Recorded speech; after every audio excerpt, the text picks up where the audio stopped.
Welcome back. Ever wonder how massive companies actually decide where to park their millions to grow their wealth? Well, you're in the right place. In today's Explainer, we're diving deep into evaluating business projects. And don't worry, we're skipping the dense academic jargon. We are getting right to the core mechanics of what makes an investment a huge winner or, a total bust. Let's get right into it. Okay, here's our roadmap. First, the capital budgeting toolkit. Second, net present value. Third, internal rate of return. Fourth, what happens when metrics collide? And finally, the reality check, capital rationing. So, it's the ultimate universal business problem, right? Just imagine you're a financial manager. Your team just pitched 5 totally brilliant, innovative projects, but you've only got a finite pile of cash. Limited money, way too many great ideas. So how do you pick the winners? You can't just guess. You definitely can't just go with your gut. You need a rock-solid system. Section 1. The Capital Budgeting Toolkit. To solve this high-stakes puzzle, financial managers rely on some really specific analytical instruments. We're going to master 3 essential tools today. The first 2, NPV and IRR, are what we call discounted cash flow methods. Now, all that really means is they adjust for the time value of money. They respect the fundamental truth that $1 in your hand today is worth way more than a promise of $1 tomorrow. And our third tool, that's capital rationing, the big reality check for when your budget is super tight. But remember, the ultimate goal of all 3 is exactly the same, maximizing shareholder wealth. Moving on to Section 2, Net Present Value, or NPV. All right, let's crack open that toolkit and pull out our first heavyweight metric. If you flip open a standard finance textbook, you're going to see a definition kind of like this. The surplus of total present values of cash inflows estimated to be generated from a project over the total present values of cash outflows. Accurate? Absolutely. A complete mouthful? Oh, for sure. So let's actually translate that into something we can use in the real world. Here is the all-important "so what" translation. NPV simply tells you if you're actually making more money than you're spending after you adjust for the time it takes to get paid. You just take all the future cash the project is going to make, discount it back to what it's worth today, and subtract your initial investment. The golden rule is beautifully simple here. If the NPV is positive, boom, it adds to shareholder wealth and you accept the project. Now, no tool is absolutely perfect, right? Let's weigh the merits and demerits. On the plus side, NPV is theoretically rock solid. It uses actual cash flows, not just fuzzy accounting profits, and it completely accounts for the time value of money across the whole life of the project. It perfectly aligns with maximizing wealth. But there are demerits. For one, it's pretty complex to calculate compared to basic payback rules. It's also incredibly sensitive to any errors you might make when estimating your discount rate. And here's a big one, it can sometimes give an equal ranking to mutually exclusive projects that actually require vastly different starting investments. Now, what's really interesting here is seeing that exact demerit play out in reality. Take a look at this scenario from Galileo Ltd. They're looking at Project X and Project Y.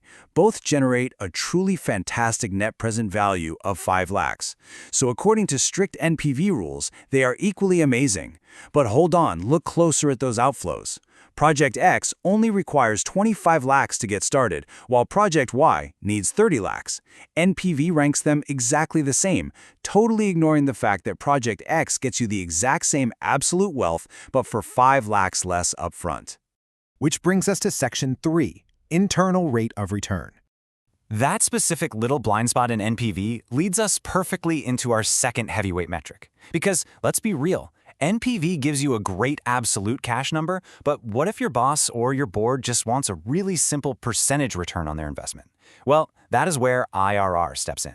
The internal rate of return is the exact discount rate that makes the present value of your cash inflows perfectly equal to the present value of your cash outflows.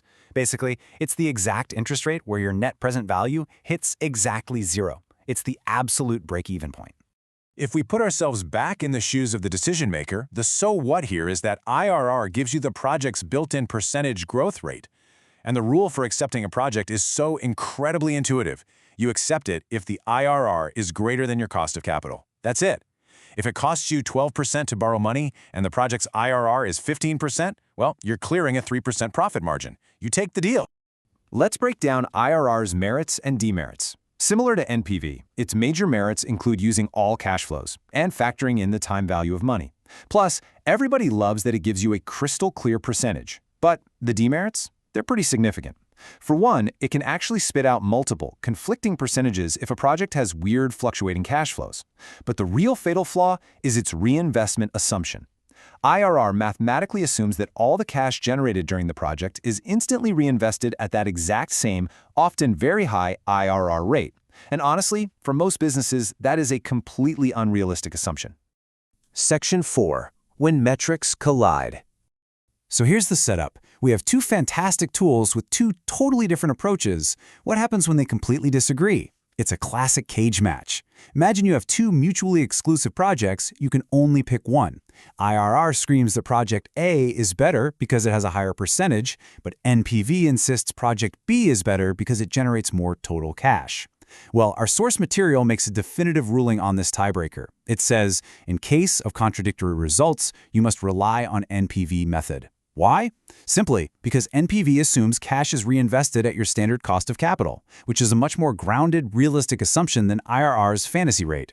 When push comes to shove, NPV wins the fight. And finally, Section 5, the reality, capital rationing. Now, everything we've talked about so far assumes we live in this perfect, magical world with unlimited money where you can greenlight every single positive NPV project that crosses your desk. But, yeah, we don't live in that world. So, capital rationing is the ultimate reality check for the financial manager. It's defined as the process of allocating a firm's fixed capital expenditure budget to financially viable, independent projects. The goal isn't just picking good projects anymore. The real goal is piecing together the precise combination of projects that absolutely maximizes your total NPV without busting your strict budget limit. Doing this is essentially a straightforward two-step dance. Step 1, you line up all your viable, independent projects and just rank them in order of their individual NPV. Step 2, you start playing financial Tetris. You find the optimum combination of those projects that squeezes every last drop of total NPV out of your fixed budget limit. In this example brilliantly illustrates that whole concept in action. We're looking at a scenario from Mercury Limited. The manager has a hard fixed budget of 50 lakhs, but they've got 4 incredible, financially viable projects sitting in front of them, A, B, C, and D. Now, if they wanted to do all 4, the initial investment would be 70 lakhs. They are 20 lakhs short. They literally have to ration their capital. So how do they maximize their wealth here? Well, it completely depends on whether the projects are indivisible or divisible. If they're indivisible, meaning it's all or nothing, you can't just buy half a factory, they have to choose projects B and C. That eats up 45 lakhs of their 50 lakh budget and generates a maximum NPV of 33.5 lakhs. But if the projects are divisible, meaning they can take a fractional share, they still take B and C, but then they use their remaining 5 lakhs to buy exactly 1/3 of project A. By slicing that project up, they perfectly max out their 50 lakh budget and push their total NPV up to 35.8 lakhs. Guys, that is smart capital rationing right there. As we wrap up this explainer, let's lock in our ultimate toolkit takeaway. All these concepts are truly designed to work together as a system.